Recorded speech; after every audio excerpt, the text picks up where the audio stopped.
So the knife that officially made me fail my December challenge showed up today, and it's of course this Schatt knife that I was talking about, and model number and everything. And here's a knife. Of course, it wasn't packaged like this. It was wrapped up in the paper, and then actually it had more packaging on top of it. I got this from Austin, I believe his name is. Yeah, Austin over at traditionalpocketknives.com. Um, yeah, he still has some Schatt Morgans and stuff over there.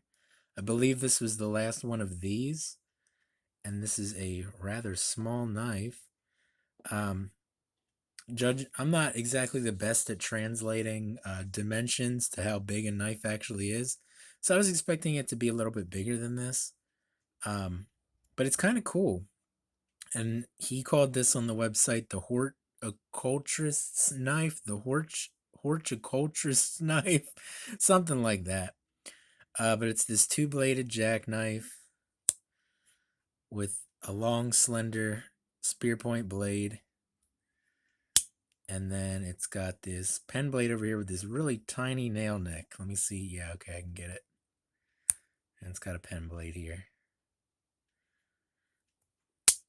It's kind of almost like an elongated, thin Barlow almost, which is kind of why I liked it. And I also really like the S and M stamped on the bolster. I really liked that.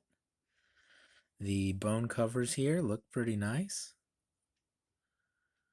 The only thing that I'll say about this knife was when I pulled this out of the box, both of the blades were as dull as a butter knife. So immediately I had to put it on my diamond sharpener, which right when you get a knife, I don't really like to do that. But my blades have to have an edge on them, otherwise they're not going to cut. I haven't done anything with the pivot yet, so the action might get better if I put some oil in it and everything. But it's pretty good, honestly. I'm not really that concerned about it. Um, yeah, other than the fact that the blades were butter knife dull, um, it's put together really well. There's no gaps or anything. And it looks like a really nice knife. Um, I don't know why the blades were butter knife dull. I don't know if that was just from, well, I can't imagine it would have happened from storage. This knife was made in 2008, as it says right there on the box, 2008. Um, so I mean, I don't know. Maybe they just didn't sharpen this one, or maybe like I don't know what a horticultist is, but maybe they just carry around dull folding pocket knives. I don't really know. Um, but I want my pocket knife to be sharp, so I had to immediately sharpen it on the diamond thing. It's not perfect, but it is sharp enough to use now and everything. There's a little part of there's a little bit of the blade down here that's still kind of dull. I'm not worrying about it that much as I use the knife and run it on the ceramic rods and everything. It'll probably even out a little more.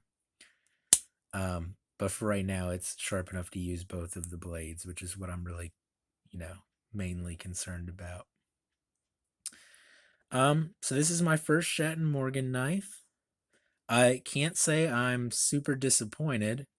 This knife did cost me $75, so it is a little bit more than case, or at least this specific knife is a little bit more than case and a little bit less than most Great Eastern Cutlery knives.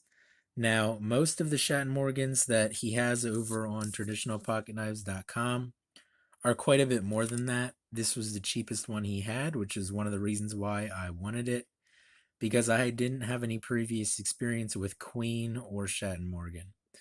So, I decided I'll buy that $75 one to start.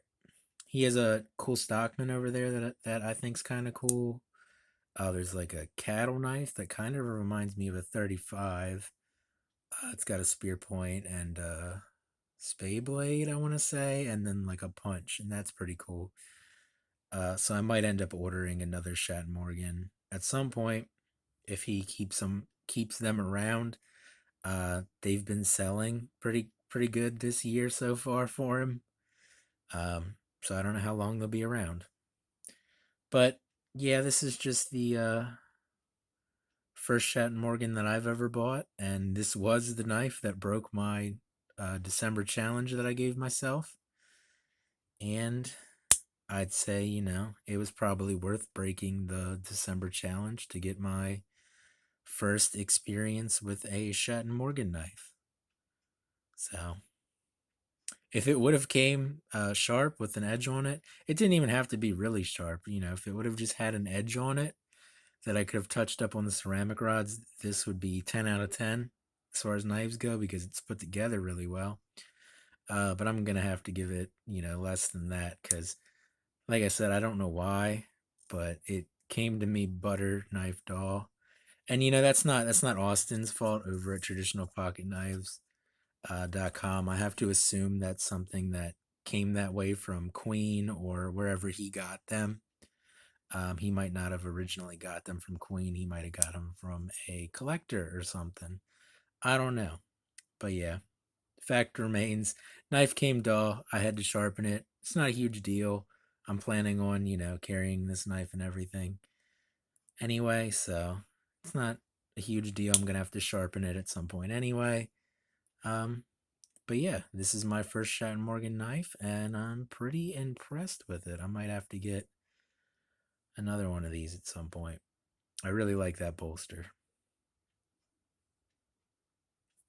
All right, guys, I will see you in the next video, and I hope you have a good day.